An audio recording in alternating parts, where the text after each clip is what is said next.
మనకు ఓపిక ఉంది కదా అని చెప్పి స్టిచ్చింగ్ చేసేసి డబ్బులు సంపాదిస్తాము. కానీ తర్వాత వచ్చే హెల్త్ ఇష్యూస్‌కి మనం అంతకంటే డబుల్, త్రిబుల్ పెట్టాల్సి వస్తుందనమాట.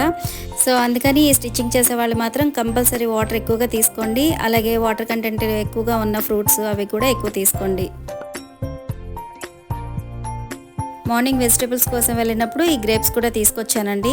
గ్రేప్స్ తినే ముందు కంపల్సరీ ఈ సాల్ట్ అలాగే బేకింగ్ సోడా ఇవి 2 కూడా వేసేసి వాటర్ వేసేసి ఒక 10 నిమిషాలు బాగా వాటర్లో నాననివ్వాలండి. ఎందుకంటే మిగతా ఫ్రూట్స్తో కంపేర్ చేస్తే గ్రేప్స్కి ఈ పురుగుల మందులు అవనేది ఎక్కువగా స్ప్రే చేస్తారండి.